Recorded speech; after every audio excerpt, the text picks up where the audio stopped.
عزیزان گرامی وقار، ماہ ربیع الاخر شریف جس کو سنی ربیع الغوث کہتے ہیں، اس ماہ مبارکہ میں ہم اپنی زندگی کی سانسیں لے رہے ہیں،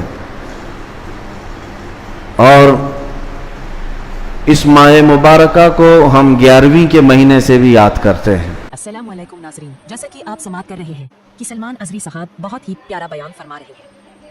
آپ اور ہمیں چاہیے کہ ان کی بتائی ہوئی بات پر عمل کریں اور اس ویڈیو کو پورا دیکھیں اور آگے اپنے دوستوں تک شیئر کریں تاکہ انہیں بھی کچھ دین کی باتیں حاصل ہو۔ اب پہلے آپ ویڈیو دیکھیے۔ اسلامی مہینہ ہے، مہینے کا نام بہت پہلے سے ہے، لیکن اہل سنت و جماعت کے دل میں سرکار بغداد، شہنشاہ ولایت، غوث الاعظم دستگیر رضی اللہ تعالیٰ عنہ کی محبت ایسی رچی بسی ہے کہ اس پورے مہینے کو ہم غوث کے مہینے سے یاد کرتے ہیں، اور یہ اللہ والوں سے محبت کی علامت ہے۔ لوگ کسی مہینے کو کسی اور تہوار سے یاد کرتے ہوں گے، لیکن ہم اپنے مہینوں کو اللہ والوں سے نسبت دے کر یاد رکھتے ہیں۔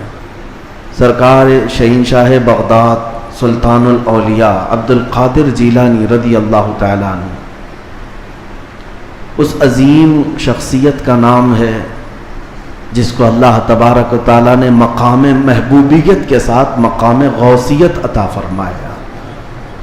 اولیاء اکرام میں یہ مقام بہت کم کو ملا ہے جو سلطان الاولیاء شہنشاہ بغداد کو ملا ہے، ورنہ اولیاء میں کوئی ایسا نہیں ہے جو منبر پر کھڑے ہو کر کے یہ اعلان کرے کہ میرا قدم ہر ولی کی گردن پر ہے۔ اعلیٰ حضرت امام اہل سنت فاضل بریلوی فرماتے ہیں، جس کی منبر بنی گردن اولیاء، اس قدم کی کرامت پہ لاکھوں سلام۔ جو ولی قبل ہوئے یا بعد ہوئے یا ہوں گے، سب ادب دل میں رکھتے ہیں میرے آقا تیرا۔ غوث پاک رضی اللہ تعالیٰ عنہ کو اولیاء کرام میں ایسا ہی مقام حاصل ہے کہ جیسے سورج کو ستاروں پر مقام حاصل ہے۔ آپ کو اللہ تعالیٰ نے بچپن سے علمی شرافت کے ساتھ ساتھ خاندانی شرافت ایسی عطا فرمائی کہ آپ اپنے والد ماجد کی طرف سے حسنی سادات ہیں اور اپنی ماں کی طرف سے حسینی سادات ہیں، یعنی امام حسن مجتبیٰ ان کے دادا ہیں، امام حسین شہید کربلا نانا ہیں، جس کے دادا اور جس کے نانا دونوں جنتی جوانوں کے سردار ہوں، اس نسبت کا عالم کیا ہوگا۔ میرے عزیزو، گھر کے اندر سادات کے ہاں جو پرورش کا معمول ہوا کرتا تھا، اسی سے اندازہ کر لیں آپ کی ولادت 29 شعبان کو ہوئی تھی، اور چاند رات تھی، دوسرے دن کو رمضان شروع ہونے تھا، اور چاند میں اختلاف ہو گیا جیلان میں۔ یہ جیلان ایران کا ایک علاقہ ہے، اس کو گیلان بھی کہتے ہیں، جہاں آپ کی پیدائش ہوئی۔ لوگوں کے دوران شک پیدا ہوا کہ چاند ہوا کہ نہیں ہوا۔ غوث پاک رضی اللہ تعالیٰ عنہ کی ماں فاطمہ ام الخیر، جو نہایت ہی شریف خاتون ہیں سادات کی، آپ نے لوگوں سے کہا کہ رمضان ہو چکا ہے، اس لیے کہ سحری سے لے کر افطار تک میرے بچے نے دودھ کو منہ نہیں لگایا ہے۔ پورے جیلان میں یہ بات مشہور تھی کہ سادات کے گھر میں ایک ایسا بچہ پیدا ہوا ہے جو سحری سے لے کر کے افطار تک اپنے ماں کے دودھ کو تک نہیں پیتا۔ یہ ان ایام کی میں بات کر رہا ہوں کہ ابھی غوث پاک رضی اللہ تعالیٰ عنہ ایک دن کے تھے، یعنی پیدائشی طور پر۔ میں آپ کو یہ بتاؤں کہ آپ سب غوث پاک کو پیران پیر کہتے ہیں کہ نہیں، یعنی پیروں کا پیر ہے، اور روشن ضمیر کہتے ہیں، سارے سلسلے وہاں تک جا کر پہنچ جاتے ہیں تو فخر کرتے ہیں۔ غوث پاک سے جس کا سلسلہ ملتا ہے وہ دنیا میں فخر کرتا ہے۔ میں یہ کہتا ہوں کہ پیروں کا پیر پیدا ہوتے ہی روزہ رکھتا ہو، اور اگر کوئی ڈھکوسلا جھوٹا پیر یہ کہتا ہے کہ ہمارے اوپر شریعت نہیں ہے، تو بات یہ یاد رکھ لینا کہ اس کا غوثیت معاف سے کوئی تعلق ہی نہیں ہے۔ وہ شیطان کا مرید ہو سکتا ہے، رسول اللہ تک لے جانے والا راستہ ہرگز نہیں ہو سکتا۔ میرے آقا صلی اللہ علیہ وسلم تک لے جانے والا راستہ وہی ہے جو غوثیت مآب کے راستے سے ہو کر کے چلتا ہے۔ پیدائشی طور پر شریعت کی پاسداری کرنے والے شیخ عبد القادر جیلانی، میرے عزیزو، آپ کو یہاں غوث پاک کی کرامات سنتے سنتے ایک کسوٹی بھی حاصل کر لینا چاہیے کہ ہر پیر کو پرکھ کر کے دیکھو، شریعت کے سانچے میں اترتا ہے تو وہ مرشد ہے، اور شریعت سے ہٹ جاتا ہے تو پھر وہ شیطان کا پھندا ہے۔ اس بات کو ہمیشہ یاد رکھیں۔ اگر کوئی اپنے گھر میں بیٹھ کر کے کہتا ہے کہ ہمارے لیے نماز نہیں، ہم تصور کی نماز پڑھتے ہیں، ہم تصور کی نماز پڑھتے ہیں، اور ہماری نماز تو مکہ میں ہوتی ہے، مدینے میں ہوتی ہے، تو کھانا یوں کیوں کھاتے ہیں، یہاں کیوں کھاتے ہیں؟ مریدوں کے سامنے تو سب چیزیں چلتی ہیں، اور نماز مکے میں ہوتی ہے، مدینے میں ہوتی ہے، نماز چھوڑ کر بیٹھے ہیں۔ ایک بات یاد رکھ لیں کہ سارا طریقت کا سلسلہ صرف قوالی سننے کا نام نہیں ہے۔ ہاں، اشعار حضور پاک کی محبت میں اور اللہ کی محبت میں سننا یقیناً باعث ثواب ہے، ہم خود بھی سنتے ہیں، لیکن وہ پیر ہی کیسا جسے قرآن پڑھ سننے کے بعد کوئی وجد نہیں آتا، قرآن سننے کے بعد کوئی وجد نہیں آتا، حدیث رسول سننے کے بعد کوئی وجد نہیں آتا۔ وجد کہاں سے آئے گا سمجھ میں نہیں آتا، اور پھر ڈھول باجے پر تو پھر ہاتھ بھی ہلتے ہیں، پیر بھی ہلتے ہیں، اور پھر اگر کوئی یہ سمجھے کہ یہی مرشد ہے، پیر کامل ہے، تو دھوکے میں ہے، ایسا بندہ دھوکے میں ہے۔ وہ غوث پاک رضی اللہ تعالیٰ عنہ جن کی کرامات بیان کرنے کے ساتھ ساتھ ہم یہ بھی بیان کرتے ہیں کہ 40 سال آپ کے ایسے گزرے ہیں کہ صرف ایک انگور کے دانے سے آپ نے سحری کی ہے، اور ایک آدھا گلاس پانی پر آپ نے افطاری کیا ہے۔ اتنے سال تک روزہ رکھے ہیں، ان میں کئی سال ایسے آئے ہیں کہ پوری رات بھر شیخ عبد القادر جیلانی کھڑے ہو کر کے نماز پڑھتے رہے۔ ان اولیاء کے لیے جن کے مجمع میں 70,000 سے کم کا کبھی مجمع نہیں ہوتا تھا، نماز معاف نہیں ہوئی، روزہ معاف نہیں ہوا، تو آج کے جانور نما کسی ایسے ڈھکوسلے بابا کے لیے نماز کیسے معاف ہو سکتی ہے، یا روزہ کیسے معاف ہو سکتا ہے؟ اس بات کو ہمیشہ ذہن نشین کر لیں، شریعت میرے مصطفیٰ کی ہے، اور نبی پاک صلی اللہ علیہ وسلم کی شریعت سب سے اوپر ہے، اس کے بعد ہی کوئی مقام مل سکتا ہے۔ اسی لیے اعلیٰ حضرت کی بات سنو، فرماتے ہیں بخدا خدا کا یہی ہے در۔ اللہ تک اگر کوئی پہنچنے کی بات کرتا ہے نا، تو اسے جانچ کر کے دیکھ لو کہ حضور کے بارے میں کیا کہتا ہے۔ بخدا جس کا مطلب ہے قسم خدا کی، خدا کا یہی ہے در، یعنی رسول پاک کا جو دروازہ ہے یہی خدا کا دروازہ ہے۔ بخدا خدا کا یہی ہے در، نہیں اور کوئی مفر مقر۔ حضور کو چھوڑو گے تو نہ بھاگنے کی جگہ ہے نہ ٹھہرنے کی جگہ ہے، کہیں نہیں اور کوئی مفر مقر۔ اور پھر اعلیٰ حضرت فرماتے ہیں اگر کوئی خدا تک پہنچا بھی ہے تو سمجھ لو جو وہاں سے ہو یہی آ کے ہو، جو یہاں نہیں تو وہاں نہیں۔ اگر وہ رسول پاک صلی اللہ علیہ وسلم کی شریعت کبریٰ تک نہیں پہنچا تو پھر سمجھ لو کہ خدا تک پہنچ ہی نہیں سکتا۔ میرے عزیزو، غوث پاک رضی اللہ تعالیٰ عنہ کی پوری زندگی اگر میں آپ کو بتاؤں وہ عشق رسول کے سانچے میں ڈھلی ہوئی تھی۔ نبی پاک کی شریعت پر ایسا سختی سے عمل کرتے تھے کہ منبر پر کھڑے ہو کر کے آپ نے اعلان کیا میرا مرید اگر نماز نہیں پڑھتا تو اسے ہمارے قبرستان میں بھی دفن نہ کیا جائے۔ غوث پاک رضی اللہ تعالیٰ عنہ شریعت کے معاملے میں اس قدر سخت تھے۔ پھر میں پوچھنا چاہتا ہوں ان سے بڑا دنیا میں اور کون پیر آیا ہے؟ اگر کوئی اپنے مریدوں کو نماز معاف کرا دیتا ہو، روزے معاف کرا دیتا ہو، تو یاد رکھ لینا وہ شیطان کا پھندا ہے جو تمہیں نبی کریم صلی اللہ علیہ وسلم کی شریعت سے دور لے کر جاتا ہے۔ سب سے پہلی چیز ہے میرے مصطفیٰ کی شریعت۔ حضور پاک کے طریقے پر اگر کوئی چلا ہے تو اسے ولایت بھی ملتی ہے۔ اللہ کا ولی حضور کی شریعت پر گامزن ہو کر کے ہی چلتا ہے۔ کچھ مجذوب اولیاء ایسے ہیں جن کی عقل فنا ہو جاتی ہے تب ان کے اوپر سے شریعت کا قلم اٹھا لیا جاتا ہے، وہ مستثنا ہیں، وہ الگ ہیں۔ لیکن جتنے اولیاء آئے سب کا رسول پاک صلی اللہ علیہ وسلم کے دربار میں ایسا وسیلہ ہے، ان کی ایسی پہنچ ہے کہ اس کے بعد ہی انہیں ولایت کی منزل ملتی ہے۔ میں ایک بات بتاتا ہوں آپ کو، غوث پاک رضی اللہ تعالیٰ عنہ کے مقام کے متعلق محبوب الہی کا نام سنا ہوگا۔ دلی کے شہنشاہ، دو اولیاء کو محبوب کا نام دیا گیا ہے۔ محبوب، ایک غوث پاک کو محبوب سبحانی اور حضرت نظام الدین اولیاء کو محبوب الہی۔ محبوب اسے کہتے ہیں جس سے اللہ محبت کرتا ہو۔ سارے اللہ سے محبت کرتے ہیں، اور کچھ وہ ہیں جن سے اللہ محبت کرتا ہے، وہ محبوب ہیں۔ محبوب الہی کا درجہ بڑا ہے، ان کے بڑے گہرے مرید ایسے فنا فی شیخ امیر خسرو۔ امیر خسرو کا جب بھی نام آتا ہے تو ایک پیر اور مرید کے درمیان کا گہرا تعلق بتایا جا سکتا ہے۔ لوگوں کو پڑھنا چاہیے، کس کو مرشد سمجھا جائے طریقت کے راستے میں اور کون پیر ہوتا ہے۔ امیر خسرو کو پڑھیں تو سمجھ میں آ جائے گی بات۔ امیر خسرو ایک بار پانی پت گئے ہوئے تھے۔ پانی پت میں اس وقت بو علی شاہ قلندر رحمت اللہ تعالی علیہ موجود تھے۔ یہ محبوب الہی کے ہم زمانہ ہیں، اسی زمانے کے۔ ان کی کرامات کا حال بھی بہت بڑا تھا۔ امیر خسرو ان کی محفل میں بیٹھے، جمعرات کو ایک بار ان کے ہاں محفل ہوتی تھی بو علی شاہ قلندر کے ہاں۔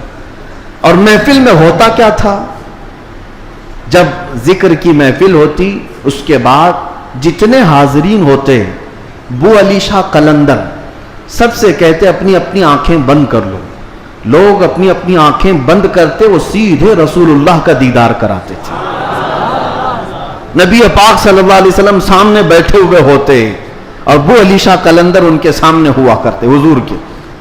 یہ ہر جمعرات کو بو علی شاہ قلندر کی محفل میں ہوتا تھا۔ امیر خسرو مرید تھے محبوب الہی کے، اور گئے تھے بو علی شاہ قلندر کی محفل میں، اور جب دیدار کرائے تو امیر خسرو بھی خوش ہوئے کہ رسول پاک صلی اللہ علیہ وسلم کا دیدار ہوا مجلس میں۔ لیکن بات اتنی ہوئی، آنکھیں کھولنے کے بعد بو علی شاہ قلندر امیر خسرو کو یوں کہتے ہیں، خسرو میں تو رسول اللہ کی مجلس میں تجھے لے گیا، تیرا پیر تو وہاں کہیں نظر نہیں آیا، تیرا پیر وہاں پر نظر تو نہیں آیا۔ امیر خسرو کو یہ بات لگ گئی، میں میرا مرشد میرے پیر کا مقام بلند سمجھتا ہوں، لیکن حقیقی بات ہے کہ حضور کے دربار میں جب میں تصور میں حاضری دیا، محبوب یہ بو علی شاہ قلندر بھی تھے اور بھی اولیاء تھے، لیکن میرے پیر تو نظر نہیں آئے۔ وہ غمگین حالت میں اپنے پیر کے پاس آئے، اپنے مرشد کے پاس۔ محبوب الہی سے کہتے ہیں آج میں محفل میں گیا اور انہوں نے فارسی ایک کلام لکھایا ہے، شب جائے کہ من بودم، بہت مشہور کلام ہے امیر خسرو کا۔ اس واقعے کے بعد انہوں نے لکھا تھا۔ پہلے پورا واقعہ کیا ہوا وہ میں بتاتا ہوں۔ محبوب الہی کے پاس روتے ہوئے کھڑے تھے، بو علی شاہ قلندر نے رسول اللہ کا دیدار کرایا، لیکن ساتھ میں انہوں نے مجھے تانا مارا کہ تمہارا پیر تو محفل میں نظر نہیں آیا۔ محبوب الہی نے کہا کہ پھر سے جاؤ محفل میں، پھر سے جاؤ محفل میں، بو علی شاہ قلندر کے دیدار ہو رہا ہے اور اچھی بات ہے۔ کہا آپ نہیں ہیں اس محفل میں کیسے جاؤں؟ محبوب الہی نے تھپک کر کہا خسرو بو علی شاہ قلندر سے مت پوچھنا، جب وہ دیدار کرائیں رسول اللہ کا تو خود رسول اللہ سے پوچھنا میرا پیر کہاں۔ اولیاء بہت سارے بیٹھے ہیں، محبوب الہی کہاں ہیں؟ تو میر خسرو گئے۔ اب کی بار جو محفل سجی اور جب آنکھ بند کرنے کا حکم ہوا، امیر خسرو نے آنکھ بند کی، دیدار ہوا میرے مصطفیٰ کا۔ اولیاء کرام کی مجلس تھی۔ خسرو کہتے ہیں میں آگے بڑھا، نبی کونین صلی اللہ تعالی علیہ وسلم کے دربار میں دست بستہ عرض کیا، یا رسول اللہ اولیاء کی محفل ہے، یہاں پر میرے مرشد نظام الدین اولیاء نظر نہیں آتے۔ نبی پاک نے فرمایا ایک منزل اوپر چڑھ جا، ایک منزل اوپر چڑھ جا۔ امیر خسرو کہتے ہیں میں ایک منزل اوپر گیا تو دیکھا ایک بہت بڑا دالان ہے، صحن ہے، وہاں بھی رسول اللہ جلوہ فرما ہے، مسند نشی ہے، وہاں دیگر اولیاء کرام ہیں اور دیگر اولیاء، لیکن وہاں بھی میرے مرشد نظر نہیں آئے۔ میں پھر پوچھا میرے مصطفیٰ سے، آقا یہاں پر بھی نہیں ہے؟ حضور نے فرمایا ایک اور منزل چڑھ جا۔ خسرو کہتے ہیں میں تیسری منزل پر آیا، وہاں بھی حضور بیٹھے تھے لیکن اولیاء کی محفل میں میرے پیر نظر نہیں آئے۔ پھر پوچھا، حضور نے ایک اور منزل چڑھائی، یہاں تک کہ 7 منزلیں چڑھ لی۔ امیر خسرو کہتے ہیں اب اوپر جیسے جیسے جاتا تھا مجمع کم ہوتا جاتا تھا، تھوڑے تھوڑے سے رہ جاتے تھے۔ 6ٹھی منزل پر آیا، جب بھی میں اپنے مرشد کو نہیں پایا پریشان ہو کر پوچھا تو کہا ایک اور منزل چڑھ جا۔ اوپر گیا تو وہاں مصطفیٰ کریم صلی اللہ علیہ وسلم مسند نشین ہیں، مسند نشین ہیں، بس 3 لوگ بیٹھے ہوئے ہیں، دائیں ایک بزرگ ہیں، بائیں ایک بزرگ ہیں، اور بالکل سامنے محبوب الہی بیٹھے ہوئے ہیں۔ امیر خسرو کہتے جیسے ہی مجھے اپنے پیر کا چہرہ نظر آیا میں نے آنکھیں کھول دی، رقص کنا ہو گئے۔ جو فنا فی شیخ تھے پھر انہوں نے کلام لکھا، شب جائے کہ من بودم، وہ رات کیسی تھی جس میں میں تھا اور خود رسول اللہ مجلس کے امیر تھے، مجلس کے شمع میرے مصطفیٰ تھے۔ گنگناتے ہوئے اپنے مرشد کے پاس آئے۔ اب جو بات مجھے کہنا تھا جس کے لیے میں نے یہ واقعہ چھیڑا، سنیے آپ، میں نے یہ واقعہ محبوب الہی کا کیوں بتایا۔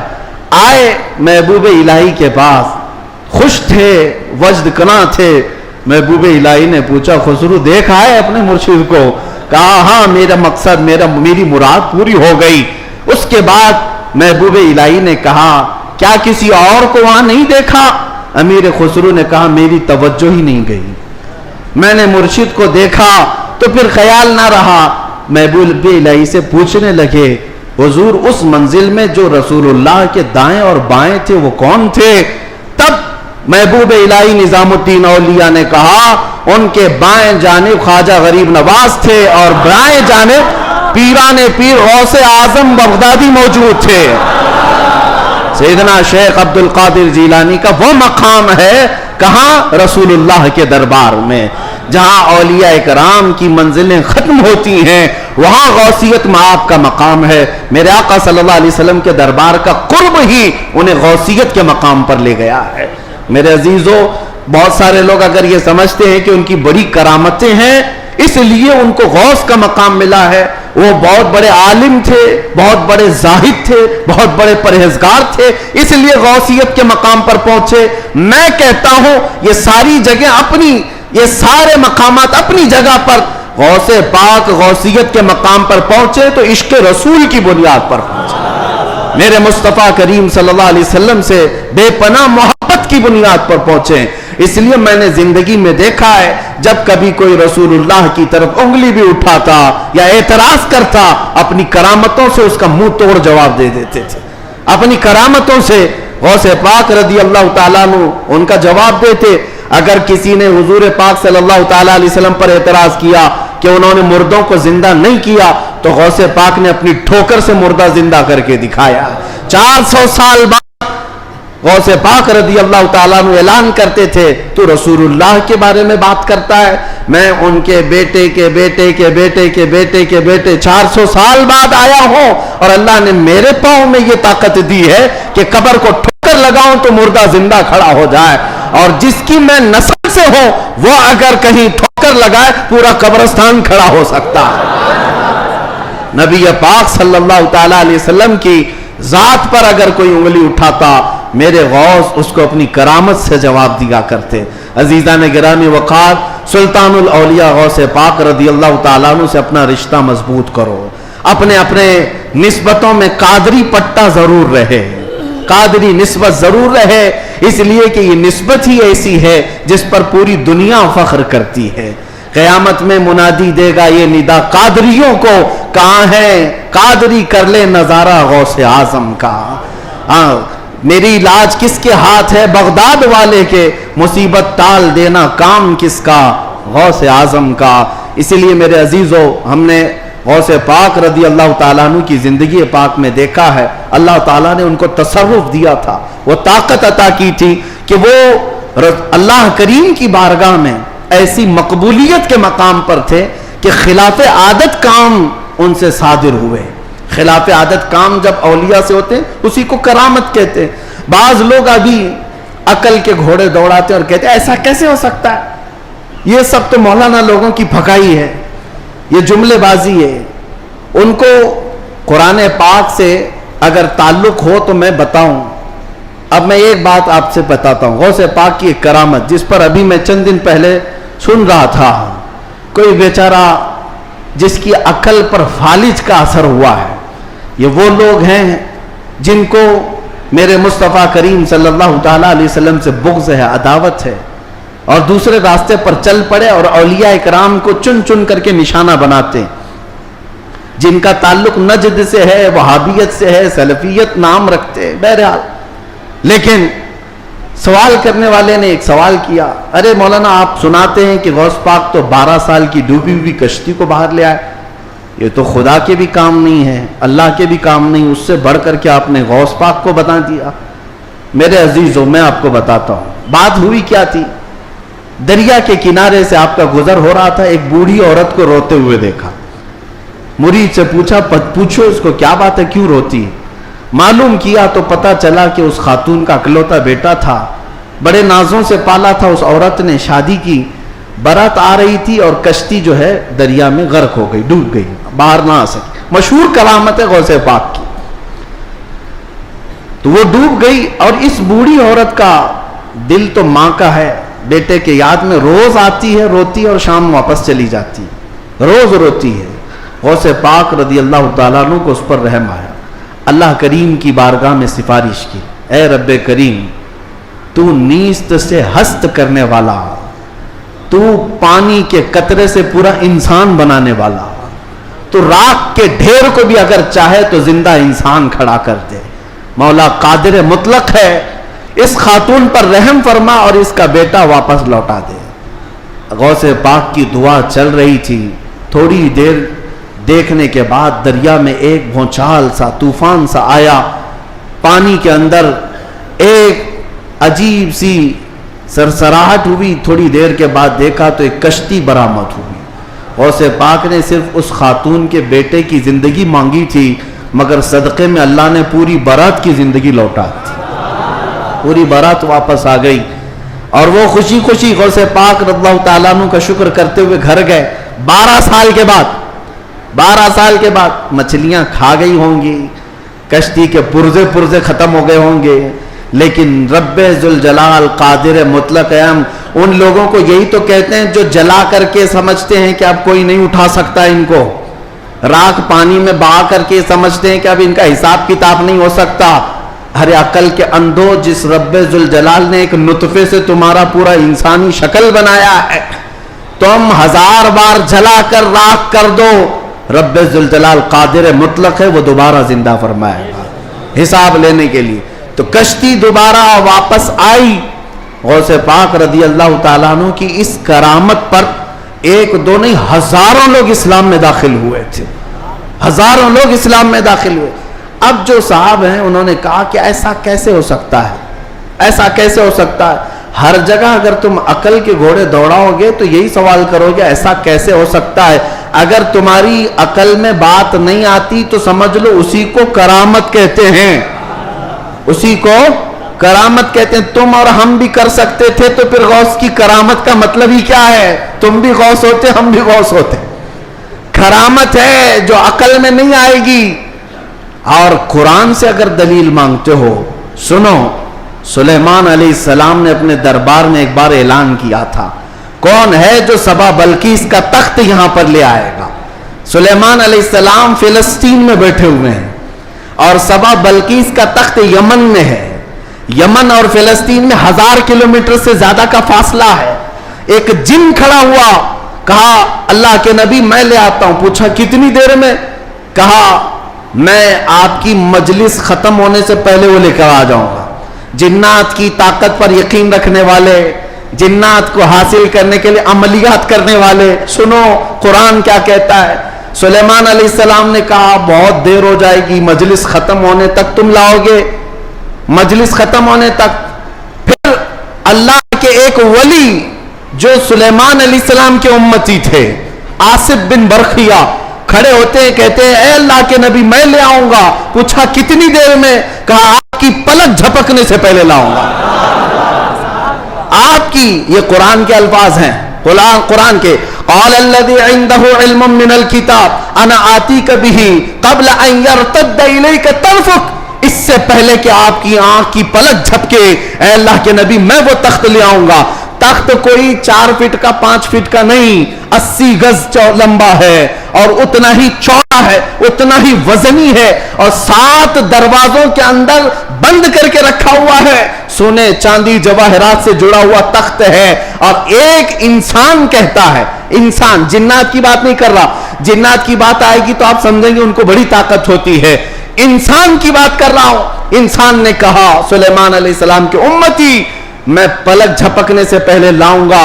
یہ صرف اور صرف بات نہیں تھی، حضرت سلیمان علیہ السلام ابھی پلک کر ادھر دیکھ رہے تھے، وہ تخت حاضر کر چکے تھے، تخت حاضر کر چکے تھے. اب میں آپ کو یہ بتانا چاہتا ہوں، وہ سلیمان علیہ السلام خود اللہ کے نبی تھے، خود اللہ کے نبی. ارے وہ چاہتے تو خود ہی تخت کو طلب کر لیتے. اس قرآن کے واقعے کا مطلب مجھے یہ سمجھ میں آتا ہے، اللہ کے نبی نے دنیا کو یہ بتانا چاہا جو نبی کے قدموں میں بیٹھتا اس کی طاقت کا یہ ہے. نبی کی طاقت تو بہت دور، اور یہ بھی بنی اسرائیل کے نبی، بنی اسرائیل کے نبی سلیمان علیہ السلام، ان کے امتی کی طاقت کا حال یہ ہے، تو پھر سید الانبیاء محمد رسول اللہ اور ان کی امت کے عام اولیاء کی بات نہیں کر رہا ہوں. شیخ عبد القادر جیلانی جن کا قدم کی گردن پر ہے، وہ 12 سال کی کشتی واپس لے آئے تو تعجب کی بات نہیں، بلکہ ہم سمجھتے ہیں قرآن اس کرامت کو بالکل عینی طور پر بیان کر رہا ہے. عزیزان گرامی، میں دنیا کی یا دنیا کے نقش قدم پر چلنے والے، ہر چیز کو تھیوری اور پریکٹیکل پر آزمانے والے اور سائنس کی دنیا میں چلنے والے، ان کو کہتا ہوں آئنسٹائن نے کہا ہے. آئنسٹائن کا نام تو بہت لوگوں کو اچھی طرح سے یاد ہوگا، اس کی تسبیح بھی پڑھتے ہوں گے. الحمدللہ ہم غوث پاک کی تسبیح پڑھتے ہیں. اب اسی آئنسٹائن کی بات کر رہا ہوں جس نے یہ کہا ہے کہ میں نے کائنات کو دیکھنے کی کوشش کی. سنو، کائنات کو دیکھنے کی کوشش کی اور چاند تک اور سورج تک اور بہت سارے مقامات تک دیکھنے کی رسائی حاصل کر لیا. اور اس نے کہا کائنات کا جو کنارہ، ایک کنارہ میں نے دیکھا، اس کے لیے وہ کہتا ہے 2 کروڑ نوری سال لگ جائیں گے. 2 کروڑ نوری سال. نوری سال کس کو کہتے ہیں پتہ ہے؟ یہ جو سال ہمارے چل رہے ہیں، یہ سال صبح ہوتی ہے 6 بجے صبح ہوئی، شام میں 6 بجے سورج ڈوبا، آرام سے دن چل رہے ہیں. نوری سال اس کو نہیں کہتے. نوری سال 1 منٹ میں 1,80,000 کلومیٹر کا سفر کرتا ہے. 1 منٹ میں 1,80,000 کلومیٹر کا سفر طے ہو جاتا ہے نوری سال میں. اس طرح 1 منٹ کی بات کر رہا ہوں، 1 منٹ کی، اس طرح کے 2 کروڑ سال لگ جائیں گے کائنات کو دیکھنے کے لیے. یہ کون کہہ رہا ہے؟ آئنسٹائن کہہ رہا ہے، جس کے پیچھے تم لوگ آگے پیچھے جس کو قبلہ بناتے ہو. سنو، 2 کروڑ نوری سال لگ جائیں گے کائنات کے کنارے دیکھنے کے لیے، کائنات کی ساری چیزیں دیکھنے کے لیے. اور آؤ شہنشاہ بغداد کے دربار میں. کہتے ہیں نظرت الی بلاد اللہ جمعاً کخردلۃ علی حکم اتصالی، میں اللہ کی پوری کائنات کو ایسے دیکھتا ہوں جیسے اپنے ہتھیلی میں رائی کے دانے کو دیکھتا. تمہارے سارے آلے، تمہارے سارے کمپیوٹر 2 کروڑ سال میں بھی وہاں نہیں پہنچ سکتے جہاں شہنشاہ بغداد کی ایک نگاہ پہنچتی ہے. ہاں، میرے غوث نے فرمایا نظرت الی بلاد اللہ جمعاً کخردلۃ علی حکم اتصالی، میں اللہ کے پورے شہروں کو، کائنات کو ایسے دیکھ رہا ہوں جیسے اپنے ہتھیلی میں رائی کے دانے کو دیکھ رہا ہوں. عزیزان گرامی وقار، الحمدللہ ہمارے پاس فخر کرنے کے لیے بہت کچھ ہے، بہت کچھ ہے. غوثیت معاذ کی نسبت نے ہی اعلیٰ حضرت کو مجدد بنایا ہے، اعلیٰ حضرت کو مجدد بنایا ہے. اور امام اہل سنت فاضل بریلوی اسی نسبت پر فخر کرتے ہیں. دیکھا جائے تو امام اہل سنت اعلیٰ حضرت نے تقریباً 1000 سے زیادہ کتابیں لکھ ڈالی ہیں. 55 علوم پر اللہ نے مہارت تام عطا کی ہے، اور بہت سارے شاگردوں کی کھیت تیار کی ہے. امت پر ایک بہت بڑا امتیوں پر احسان ہے، لیکن ساری چیزیں اپنی جگہ پر. قرآن کا ترجمہ کیا ہے، فتاوی رضویہ شریف ہے، بارگاہ مصطفیٰ میں ہدایت بخشش ہے، بہت سارے کام ہیں. لیکن جب رسول اللہ کے دربار میں حاضر ہوتے ہیں، اعلیٰ حضرت یہ نہیں کہتے یا رسول اللہ میں فتاوی رضویہ لے کے آیا ہوں، میں کنز الایمان لے کر کے آیا ہوں، میں ہدایت بخشش لے کے آیا ہوں، بلکہ اعلیٰ حضرت یہ کہتے ہیں تیری سرکار میں لاتا ہے رضا اس کو شفیع جو میرا غوث ہے اور لاڈلا بیٹا تیرا.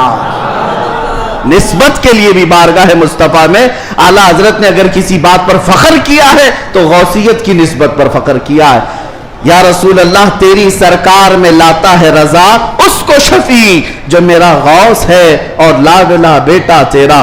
یقیناً میرے عزیز و کرامات سنانے کا وقت جمعہ کے چھوٹے وقت میں نہیں ہوتا، ورنہ میں بہت ساری چیزیں سناتا. الحمدللہ غوثیت معاب شہنشاہ بغداد پیر پیراں میر میراں، جس کی نسبت الحمدللہ چھوٹوں کو بڑا بنا دیتی ہے اور ادنا کو اعلیٰ بناتی ہے. الحمدللہ ابھی حاضری سے میں آیا اور حاضری کے بعد دل میں یہ احساس ہوتا ہے. ایک بزرگ وہاں پر ملاقات جن سے ہوئی، وہ عربی اور علوی سادات میں سے ہیں، عمر کافی ہو چکی.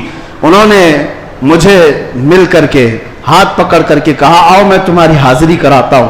غوث پاک رضی اللہ تعالیٰ عنہ کے دربار میں وہ تقریباً 55 سال سے، اور بڑی ان کی یعنی بڑے معاملات ہیں. بہرحال میں مختصر ہی عرض کرتا ہوں کس لیے میں بات کہہ رہا ہوں. انہوں نے کہا غوث پاک رضی اللہ تعالیٰ عنہ ہر حاضر ہونے والے کو کچھ نہ کچھ دے کر بھیجتے ہیں، اور اللہ کریم تمہارے مستقبل میں بہت کچھ تجھے عطا کرے. دعا کیا. ہم نے کہا کہ یہاں کی اتنے بڑے دربار میں بڑے بڑے حاضر ہوتے، میری کیا حیثیت ہے، مجھے یہاں پر میری کیا حیثیت ہے، کیا مقام ہے. ایک جملہ انہوں نے کہا جس سے سینہ چوڑا ہو گیا. کہا یہاں پر سب اچھے نہیں آتے، بلکہ غوث پاک تو چوروں کو بھی قطب بناتے ہیں. برا ہو تو کیا ہوا، نسبت بھلی ہے یا غوث. تجھ سے در سے سگ اور سگ سے ہے مجھ کو نسبت، میری گردن میں بھی ہے دور کا ڈورا تیرا.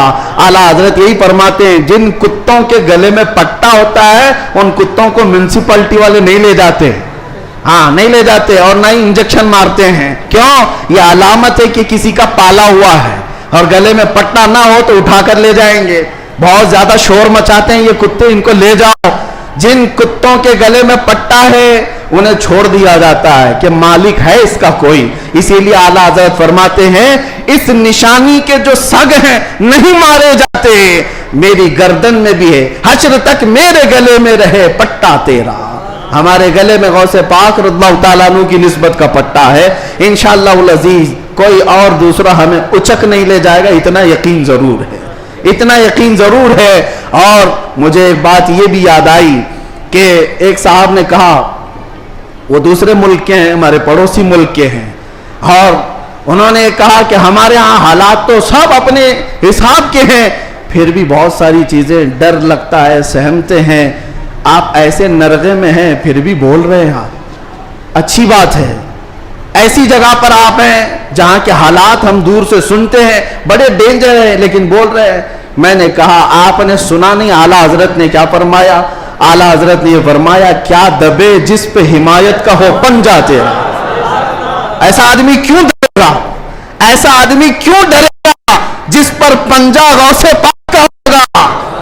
کیا دبے جس پہ حمایت کا ہو پنجہ تیرا، شیر کو خطرے میں لاتا نہیں کتا تیرا. غوث پاک کا جو کتا ہے وہ شیر کو بھی پرواہ نہیں کرتا. الحمدللہ ہم غوث پاک کے دربار کے کتے ہونے پر فخر کرتے ہیں. ہمیں اس بات پر کوئی وہ نہیں ہے. الحمدللہ ہماری نسبت ہے دربار غوث سے، اور وہ اس لیے بھی کہ ایک دو نہیں. میں آپ کو بتاؤں اہل حدیث جماعت وہابی جماعت کے سب سے بڑے عالم جس کی پیروی میں یہ لوگ پوری آسمان زمین سے زمین آسمان سے ملاتے ہیں، شیخ ابن تیمیہ نے اپنے کتاب میں لکھا ہے اہل حدیث جماعت کے سب سے بڑے امام کہتے ہیں کہ میں نے اپنی زندگی میں اتنی کرامات کسی کی نہیں دیکھی جتنی شیخ عبد القادر جیلانی کی. ارے تمہارے گھر سے بھی بات آ رہی ہے میرے غوث کی، ہر گھر سے بات آ رہی ہے. کیوں؟ اس لیے کہ سورج نکلتا ہے تو سب کو پتا چلی جاتا ہے, سب کو پتا چلتا ہے. اچھے خاصے لوگ بھی بول پڑتے ہیں کہ دن ہو چکا ہے, دن ہو چکا ہے. سورج سے دشمنی ہے تو ٹھیک ہے, لیکن بولنا تو پڑے گا کہ دن نکلا ہوا ہے, دن نکلا ہوا ہے. غوث پاک کی کرامات ایسی ہیں جیسے سورج نکلا ہوا ہے. میرے عزیزو, ایک صاحب ہیں. اب ہماری محبت کس بات سے ہونی چاہیے؟ غوث پاک رضی اللہ تعالیٰ عنہ ہماری محبت اس لیے بھی ہے, کئی اولیاء کرام نے یہ باتیں لکھی بھی ہیں. فرماتے ہیں ان کے غوث پاک رضی اللہ تعالیٰ عنہ کے ایک مرید بھی ہیں, وہ تقریباً 14 اونٹوں پر شکر کے تھیلے لے کر کے سفر کر رہے تھے, سامان تجارت لے کر جا رہے تھے. رات کو ایک جنگل میں انہوں نے پڑاؤ کیا اور رات وہاں گزاری. تو جیسی رات گزاری, خطرناک جنگل تھا, ان کے 4 اونٹ سامان سمیت غائب ہو گئے اور بھاری ان کا نقصان تھا, بڑا سامان تھا اس میں. وہ صبح غمگین بیٹھے ہوئے تھے. انہوں نے کہا کہ ایسے وقت میں اب قافلہ بھی چل پڑا, میں اپنے اونٹوں کو ڈھونڈوں تو اس خوفناک جنگل میں کہاں ڈھونڈوں گا. انہوں نے کہا مجھے میرے مرشد نے کہا تھا کہ جب کبھی تو مصیبت میں آئے تو مجھے پکارنا, یا شیخ عبد القادر جیلانی شیئا للہ المدد. تو وہ بزرگ فرماتے ہیں, یہ کتاب بہجت الاسرار شریف میں بھی موجود روایت میں بیان کر رہا ہوں, لفاظی نہیں کر رہا. کہتے میں وہیں سے پکارنا شروع کیا, یا شیخ عبد القادر جیلانی شیئا للہ المدد. میں ابھی پکار ہی رہا تھا, سامنے پہاڑ کی طرف ایک بزرگ مجھے نظر آئے سفید لباس میں. وہ مجھے اپنی طرف بلاتے رہے, ادھر آؤ ادھر آؤ. میں دوڑتا ہوا ان کے پاس گیا. جب ان کے قریب پہنچا تو وہاں دیکھا پہاڑ کے نیچے میرے 4 اونٹ چل رہے تھے. میں نے 4 اونٹوں کو اپنے ساتھ لے لیا اور پھر اس بزرگ سے ملنے کے لیے آیا تھا تو وہ تھے ہی نہیں. میں اپنے اونٹوں کو لے کر تجارت میں گیا, سامان بیچا, اس کے بعد پھر بغداد آیا اپنے مرشد سے ملنے کے لیے. تو غوث پاک نے فرمایا تیرے 4 اونٹ صحیح سلامت تو ہم نے دلا دیے تھے. یہ غوث پاک کا مقام ہے. عزیزان گرامی, وہ مدد کو پہنچتے ہیں, بلکہ یہ بھی فرمایا میرا مرید مشرق میں ہو اور میں مغرب میں ہوں, اگر اس کا سطر کھل جائے, اگر وہ مجھے پکارے دل سے تو میں اس کی وہیں سے سطر پوشی کروں گا, میں اس کے سطر کو چھپاؤں گا. یہ نسبتوں کی بات ہے. یقین تمہارا کتنا مضبوط ہے, کتنا مضبوط ہے, اس یقین کی بات ہے. وہاں غوث پاک کے خلیفہ ہیں, ان کے مزار کے پیچھے ہی, ان کا مزار ہمیشہ پانی میں رہتا ہے. ابو خمرہ ان کو کہتے ہیں. شیخ محمد المتقی الہندی, ہندوستان سے جو غوث پاک کے جاتے تھے ملاقات کرنے کے لیے, ان کی تربیت کے لیے وہ رہتے تھے. ان کی ایک روایت ہے, ہند سے کچھ لوگ گئے تھے غوث پاک سے ملنے, مل کر کے وہ واپس آ رہے تھے کشتی میں آ رہے تھے. تو سمندر میں بیچ سمندر میں پہنچی تو کشتی پھٹ گئی, پانی اندر آنے لگا, ڈوبنے کے قریب آ گئی. یہ چیخنے لگے, پکارنے لگے, اور اسی وقت وہ تارے مرید کہتے ہند سے جو گئے ہوئے تھے, کہتے ہیں اچانک ہماری کشتی میں ایک کالے رنگ کی چادر اوڑے ہوئے بزرگ آئے. ان کے ہاتھ میں ایک بڑی سی سوئی تھی, دھاگا تھا. وہ جلدی جلدی ہماری کشتی کو جہاں جہاں سے پھٹی تھی سیلنے لگے, اور سل کر کے پانی پورا باہر کیا. ہم تو ڈرے ہوئے تھے, ڈوبنے کے انتظار میں بیٹھے ہوئے تھے. کشتی پھر اپنے مقام پر صحیح سلامت چلنے لگی. ہم اللہ کا شکر ادا کرتے ہیں. اچانک وہ بزرگ جو آئے تھے, ہم نے پوچھا کہ آپ ہمارے ساتھ سفر میں ہیں یا کون ہے؟ انہوں نے چادر ہٹائی تو سیدنا شیخ عبد القادر جیلانی تھے. فرمایا تم میرے مرید ہو, مجھے پکارا, اللہ تعالیٰ نے مجھے بھیجا, میں تمہاری مدد کے لیے آیا. عزیزہ نگرانی, 1 2 نہیں, بہت ساری کرامات کتابوں میں روایتاً لکھی ہوئی ہیں, اور 1 2 نہیں, کئی تواتر کے ساتھ یہ روایتیں موجود ہیں. اس لیے بارگاہ غوثیت معاب میں ہم اتنا ہی کہتے جو اعلیٰ حضرت نے کہا تھا, اے غوث سر بھلا کیا کوئی جانے کہ ہے کیسا تیرا, اولیاء ملتے ہیں آنکھیں وہ ہے تلوا تیرا. سارے اقطاب جہاں کرتے ہیں کعبے کا طواف, کعبہ کرتا ہے طواف در والا تیرا.